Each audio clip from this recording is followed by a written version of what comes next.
Amigos televidentes, estamos de retorno en su programa Actualidad Fiscal, Tecnológica y Financiera. En esta ocasión estamos compartiendo con los maestros Rubén Matis y Joseph Abreu todo lo relacionado con lo que es la propuesta de amnistía fiscal. Joseph, te decíamos, ¿este proyecto de ley incluye el universo de impuestos o hay algunos impuestos que no incluye la ley?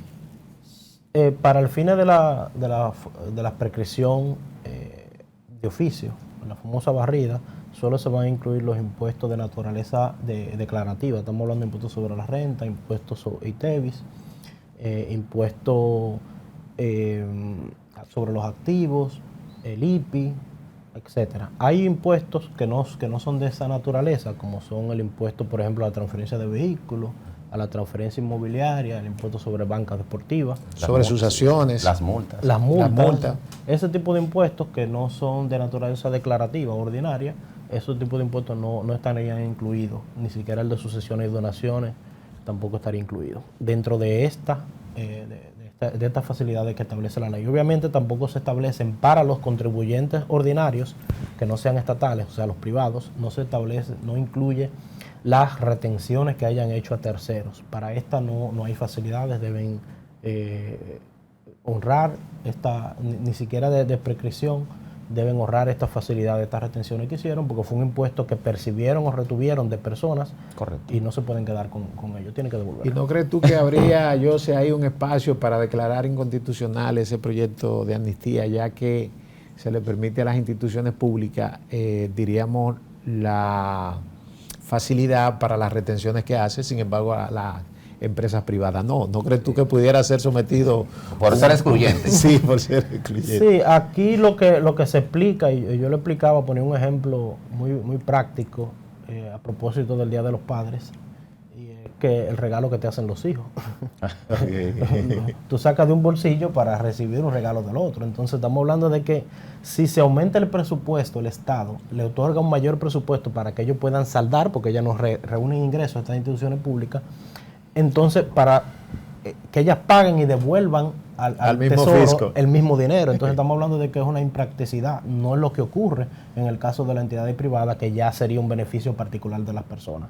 Aquí es simplemente el mismo Estado que deja de cobrar un dinero que tendría que entregarlo para que estas instituciones puedan parte del mismo proceso. Exactamente. Ahí se aplicaría otra de las formas de extinción de la obligación tributaria, que es la confusión, donde el mismo Estado termina debiendo ser el mismo en un procedimiento.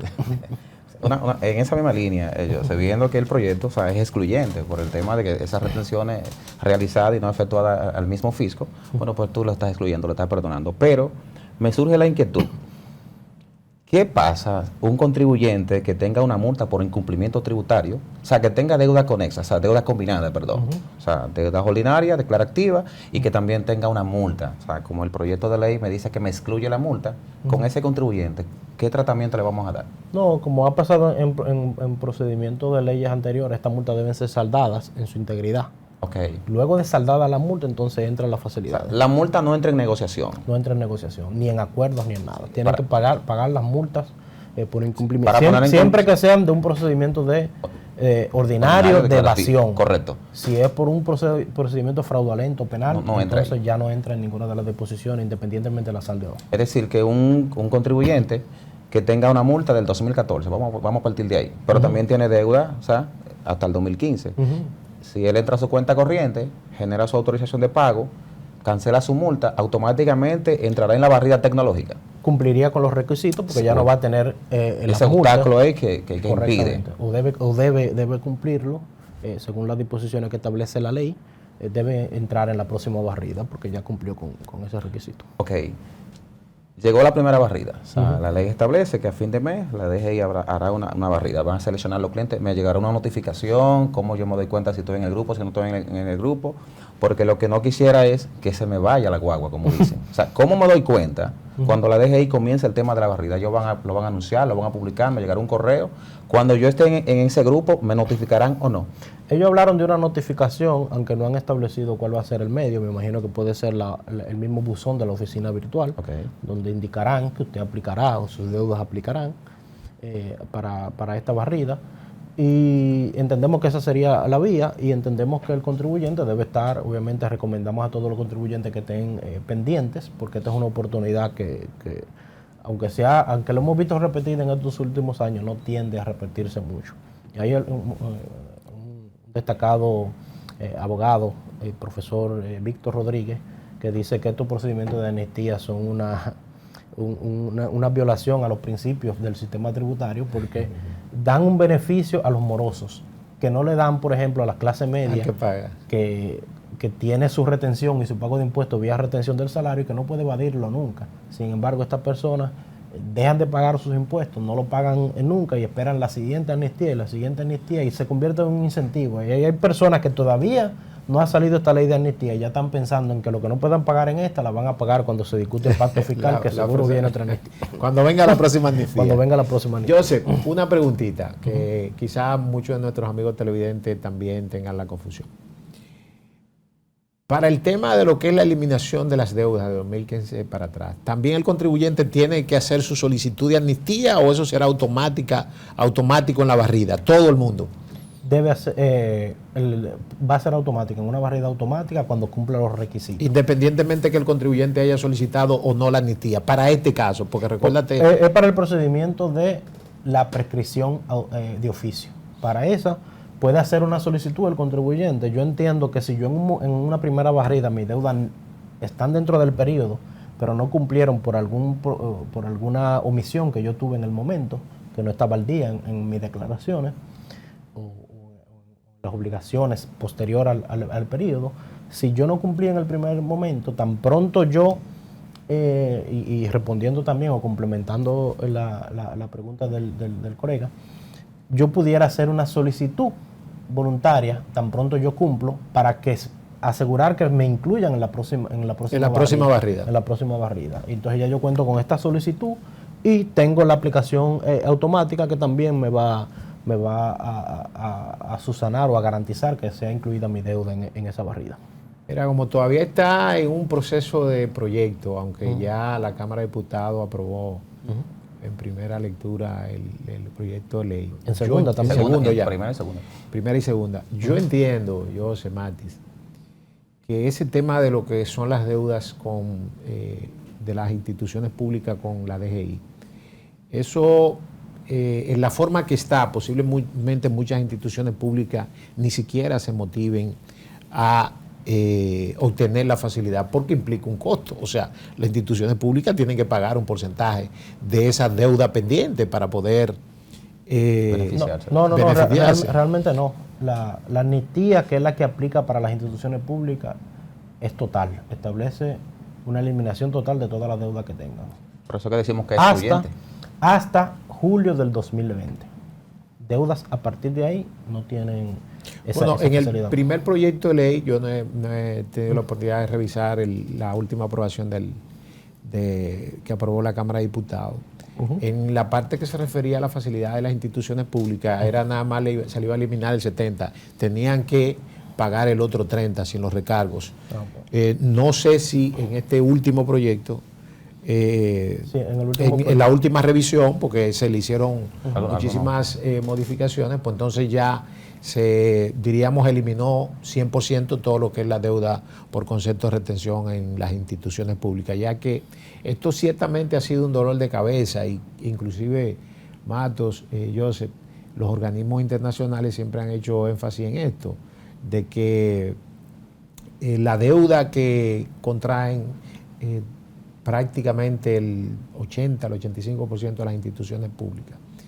El monto que está es un monto sumamente elevado, se está hablando de casi 400 mil millones de pesos que está acumulado en esa partida, o sea que una, diríamos, decisión sumamente importante, porque como ustedes mismos decían ahorita, o sea, estamos hablando que el gobierno quiere que una institución pública le pague una deuda al mismo gobierno. O sea que es simplemente sacar el dinero de un bolsillo para otro bolsillo. Sí, realmente en ese sentido no tenemos objeción porque como lo indicamos, salen de un bolsillo para otro. Donde sí podemos tener una observación es en el funcionario que administró esa institución que contaba con un presupuesto que le fue aprobado y que le fue entregado, sin embargo, se financió con ese dinero que retuvo y no pagó. Él tenía que pagar de honorarios 100,000 pesos, él no pagó los 100,000 pesos porque hizo una retención, tal vez a una persona física de un 10% Correcto. o de un 5% a un tercero, y la retención del ITEVIS no pagó la totalidad del dinero, le restó ese dinero, sin embargo utilizó ese dinero para otras cosas y no honró los compromisos que debía honrar. Entonces el funcionario en la ley de función pública está violentando en los procedimientos de administración pública y entiendo yo que debería ser objeto de al menos de revisión por la Cámara de Cuentas de cómo administró esa institución y qué hizo con el dinero, cómo administró el presupuesto de su institución y cómo lo ejecutó. Yo entiendo Bueno, que lo que pasa es que tú sabes que la mayoría de las instituciones, cuando elaboran su presupuesto, al momento de que se le aprueba, no le aprueban el 100% lo que se somete por temas estrictamente económicos, y quizás por esa razón muchas instituciones, otras tendrán también su rejuego, no pagan el impuesto debido producto de esas retenciones. Entonces, lo que estamos mirando, que este es un proyecto de ley que el gobierno espera se apruebe de forma rápida, de forma expresa, porque establece inclusive un tope para que se aplique la ley, que es el 20 de diciembre, creo que es. 20 de diciembre. Sí, para que pueda ser incluido en el presupuesto del 24. Del 24. O sea, los ingresos que se esperan obtener con esa... En el presupuesto del 23. Perdón. Del mismo 23. Del mismo 23. O sea, que es en cuando se está revisando el famoso... complementario. Que ya no se llama complementario, se llama modificado. Modificado. Que es el mismo complementario, lo único que cada gobierno le pone... Se llama de forma, no forma. Una frase nueva. Una frase nueva. Ahora bien, existe una metodología para el cálculo de esa amnistía. ¿Qué tú podrías decirnos de eso? ¿Cómo podemos calcular un contribuyente de forma anticipada? ¿Qué tendría que pagar para acogerse a esa amnistía? En el caso de los contribuyentes que se vayan a acoger o que tengan deudas en un proceso de fiscalización abreviada, que serían eso. Estamos hablando de... Lo que van a aplicar del 16 al 21. Del 16 al 21, pero que no sean deudas determinadas. Hay deudas determinadas por declaración y deudas determinadas por resoluciones. Correcto. O de determinación o de reconsideración o por sentencia. Confirmada por sentencia. O sea, que tenemos dos tipos de deuda acá. Entonces, hay otro procedimiento que es donde yo estoy iniciando un proceso de fiscalización o en el medio de un proceso, todavía no se me ha determinado la deuda y yo renuncio al sometimiento de reparo, de escrito de descargo. Correcto. Y acepto, voy a renunciar a todo eso. Y en el marco de ese procedimiento yo puedo aplicar para el procedimiento abreviado, y en ese procedimiento abreviado se establece una tasa, que es una tasa para los procedimientos abreviados, la TPA. Esa tasa de procedimiento abreviado tiene una determinación que tiene dos componentes. Es la tasa efectiva del sector, correcto, establecida en la norma 0714 para los años 2019, 2020, 2021 y 2022, promedio, aplicada, o la tasa del contribuyente aplicada a esos periodos, la que sea mayor. Yo pago ese impuesto por esa determinación que me están haciendo ahí y simplemente ya yo cierro ese proceso de fiscalización. No tengo que agotar el sometimiento del escrito, esperar la resolución de determinación para después probablemente someter un recurso de reconsideración, esperar a que me respondan la resolución de reconsideración para, si no estoy de acuerdo, irme al Tribunal Superior Administrativo.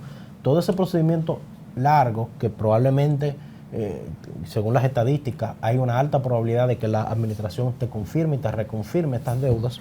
Entonces yo lo puedo cerrar mediante esta modalidad. Y en esta modalidad es que se aplica esa tasa de procedimiento abreviado. Sí, Joseph, mira, en esta misma línea me surge una inquietud y es la siguiente. O sea, la ley me establece que quedarán prescritas todas las deudas que yo tenga en mi cuenta corriente, ¿no? O sea, que figuren en mi cuenta corriente hasta el año 2015. 2015. Y del 16 hasta el 2019, hasta el 2020, el 21, perdón. Ahora, ¿qué resulta? Un elemento nuevo que veo en el proyecto de ley es que yo puedo solicitar una fiscalización en el corto plazo. Entonces, si yo soy un contribuyente y ya yo sé que tengo mi deuda prescrita hasta el 2015 y tengo ciertas facilidades que me van a otorgar de declaraciones que yo hice vía mi escritorio, o sea, ¿cuál es la ventaja de esto? O sea, ¿qué busca la DGI con esto? No, en el caso de la fiscalización abreviada es el procedimiento que citamos ahora mismo, donde yo renuncio en el marco de una notificación que yo tengo. Okay. Yo renuncio al proceso de pelear eso y me aplico a este procedimiento. Y ahí pago el impuesto estimado. Ellos determinan lo que yo debo de pagar. En función del promedio de la tasa efectiva, ya sea del sector o del contribuyente, la que sea mayor, de los ingresos promedios de los años 2021, 20, 21 y 22. Los ingresos promedios, la tasa efectiva, ya sea del contribuyente o del sector, la que sea del sector establecido en la norma 0714. La que sea mayor, esa se aplica y ya yo cierro ese procedimiento. Yo no tengo que esperar la conclusión del mismo.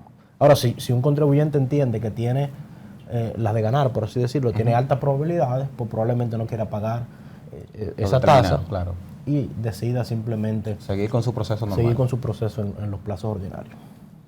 Eso ya es una decisión que tomará el contribuyente con sus asesores para que saber cuál es la probabilidad que tiene de éxito en cada caso. Joseph, tú sabes que en la amnistía del 2020 había un acápite en el cual se permitía que los contribuyentes o dieran de baja o agregaran activos. ¿Crees tú necesario que para esta amnistía se reconsidere esa postura que se asumió en la amnistía 4620? Lo que queremos es que esa pregunta tú no la respondas en el último bloque. Volvemos ahora.